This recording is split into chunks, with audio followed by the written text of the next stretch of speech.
नमस्कार मित्रांनो, take with Rahul या यूट्यूब चॅनलवरती आपले हार्दिक स्वागत आहे। मित्रांनो, आपले टेलिग्राम चॅनल सुद्धा असून या व्हिडिओच्या डिस्क्रिप्शनमध्ये मी चॅनलची लिंक दिलेली आहे। त्या लिंकवरती क्लिक करून आपल्या टेलिग्राम चॅनलला अवश्य जॉइन करा, जेणेकरून विविध सरकारी योजनांचे महत्त्वाचे अपडेट्स तात्काळ आपल्या मोबाईलवरती आपल्याला मिळत राहतील।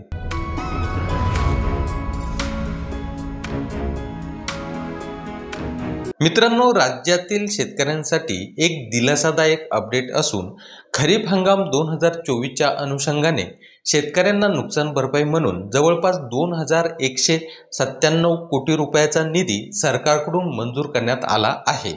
मित्रांनो, शासनाकडून मंजूर करण्यात आलेला हा निधी लवकरच विमा कंपन्यांकडे वर्ग करून विमा कंपन्यांकडून हा निधी नुकसानग्रस्त शेतकऱ्यांच्या बँक खात्यात 31 मार्चच्या आत जमा करण्यात येईल, अशी माहिती राज्याचे कृषी मंत्री माणिकराव कोकाटे यांनी बुधवारी विधिमंडळात दिलेली आहे। मित्रांनो, आता याचा लाभ कोणत्या शेतकऱ्यांना होणार आहे याबाबत या ठिकाणी माहिती पाहूयात।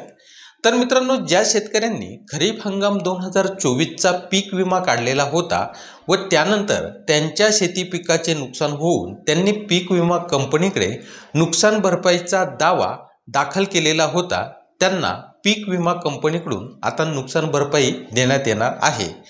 मित्रांनो, बरेच शेतकरी पीक विमा तर काढतात, मात्र पिकाचे नुकसान झाल्यानंतर पीक विमा कंपनीकडे नुकसान भरपाई झाल्याबाबत दावा करत नाही याचा अर्थ काय, तर क्लेम करत नाही। मित्रांनो, यामुळे शेती पिकाचे नुकसान होऊन सुद्धा त्यांना पीक विम्याचा लाभ हा मिळत नाही।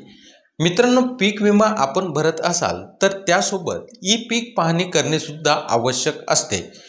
मित्रांनो, शासनाकडून दिल्या जाणारी नुकसान भरपाई सुद्धा ही ई पीक पाहणीद्वारे नोंदविलेली पिके गृहीत धरूनच दिल्या जाते।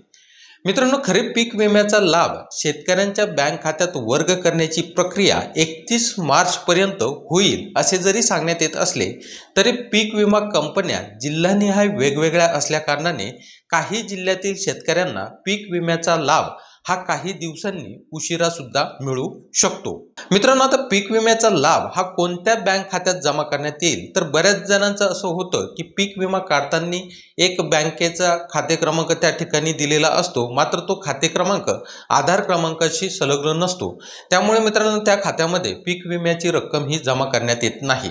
तर त्या शेतकऱ्याचं जे खातं इतर दुसरं असेल ते खातं आधार कार्डशी संलग्न आहे, त्या खात्यामध्ये पीक विम्याचे लाभाचे पैसे हे जमा करण्यात येतात। बऱ्याच वेळेस शेतकरी कन्फ्यूज होतात की मी तर हे बँक खातं दिलेलं नाही, त्या बँक खात्यामध्ये कसं काय पैसे आलेत। तर मित्रांनो, जे बँक खातं तुमचं आधारशी संलग्न आहे त्याच बँक खात्यामध्ये पीक विम्याचा लाभ हा शेतकऱ्यांचा जमा होणार आहे। तर मित्रांनो, हा व्हिडिओ पण तुम्हाला आवडला असेल तर या व्हिडिओला नक्की लाईक करा, तसेच इतरांकरता हा व्हिडिओ शेअर करायला विसरू नका। तसेच मित्रांनो, तुम्ही आपल्या चॅनलवरती नवीन असाल आणि अद्याप आपल्या चॅनलला सबस्क्राईब केलेलं नसेल तर खाली लाल कलरच्या सबस्क्राईब बटनवरती क्लिक करून समोर बेल आयकॉनवरती क्लिक करायला विसरू नका, जेणेकरून अशाच नवनवीन माहिती आधारित व्हिडिओचे नोटिफिकेशन्स तुम्हाला तुमच्या मोबाईलवरती मिळत राहतील। तर चला मित्रांनो, भेटू लवकरच अशाच माहिती आधारित पुढील व्हिडिओमध्ये। तोपर्यंत जय हिंद, जय महाराष्ट्र।